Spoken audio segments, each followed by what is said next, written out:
I was 29 years old when I flew 80 people to Disneyland. I had started a company 36 months prior, and we had just hit the Inc. 500 list as the 99th fastest growing company in the United States. About a month prior, I'd met with Bain Capital in Massachusetts, and they were talking about a deal worth an $80 million pre-money market valuation for my company. So in my head, I was worth $80 million. So it only made sense that when you're a 29-year-old and you're worth $80 million that you do what anyone would do, which is you hire all your friends. A lot of them were from Michigan State, so I brought in all my good buddies. We gave them nice six-figure salaries, and we had a great time.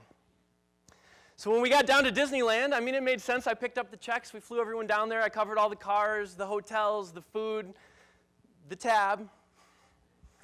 We went to Epcot Center, and we played a game. It was called Drinking Around the World. Epcot Center has the world, and you tried to have a drink in every single country. If I remember right, we made it to Mexico. Not really sure if I remember right. And then it all stopped. 3 months later, we lost our biggest client. The venture capital went away. And we went from being an extremely profitable company to one that was losing hundreds of thousands of dollars a month.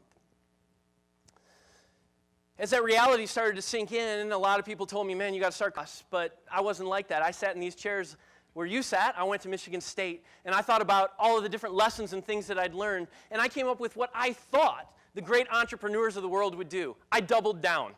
So in the face of falling revenue, declining sales, I decided to go on a hiring spree.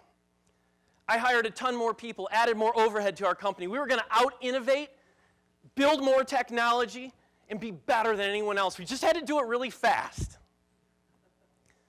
Well, 6 months later, the writing was on the wall, and it wasn't fast enough. And I knew that I had to make some hard choices. And it was that day that I had to let 30 of my best friends go. Hey, man, we got to chat. Yeah, Mike, what's up, dude? What's going on? You got to sit down, man. You know, it's been a little tougher, and, you know, we can't cover on the payroll, and I'm going to have to let you go, man. Mike, what are you talking about, dude? Like, come on. Like, the office, the clients, the trips, like, what are you talking about? This has to be fake, right? No, man. I'm sorry, I got to let you go. Dude, how can you do that, man? Like, we started this together. I thought we were like brothers. Dude, I got 3 kids, man. You're like taking food out of my kid's mouth. Like, man, come on. I thought like 3 minutes ago we were best friends. Yeah, don't put this on me. You're the one that killed this. I'm going to sue you and take you for everything you're worth. I had that conversation 30 times that day. When I came home, my girlfriend looked kind of nervous, and she told me she was pregnant with my son. Then the lawsuit started. Minority shareholder oppression, discrimination, RICO, whatever that is. I spent a couple of months feeling pretty sad for myself, feeling kind of mad. I took you to Disneyland. And then there was a point where it snapped, and I realized there was no more Mr. Nice Guy.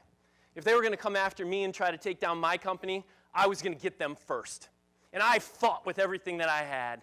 I broke it into 2 parts. Number 1, I was going to run the business. It was smaller, and we weren't making as much money, and we had less people. But this was my destiny. From the time that I sat out here where you were, right now at Michigan State, I dreamed that I would have the opportunity to run a company like this, and I wasn't going to let that pass. And then on the other side, I was going to handle all the lawsuits. So I'd come into work, try to put on a smiley face, try to handle all the struggles to keep growing that baby and making it work. And then at night, I'd sit and I'd read every case law book that I could because I was going to get these guys. As money started to dwindle, I had to let every lawyer that I had go. And I actually represented myself.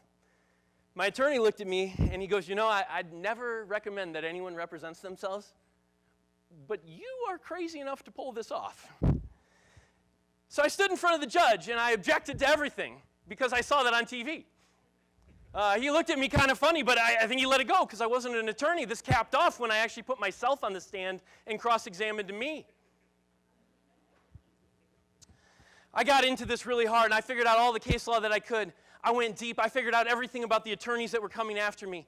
I did everything that I fought them outside of court because that's not where attorneys like to fight. And I called these attorneys something that no attorney likes to be called: cheap.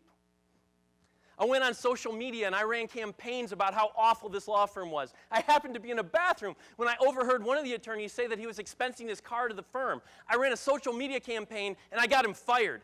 I fought them in elevators. I screamed at their face. I dropped F-bombs in the parking lot. I had restraining orders put on me. And I didn't care. If you were going to take me down and my company and my destiny, I was going to take you down. 3 years later, the dust settled.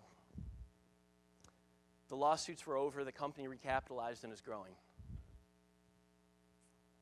And you know, I've never taken the team back to Disneyland.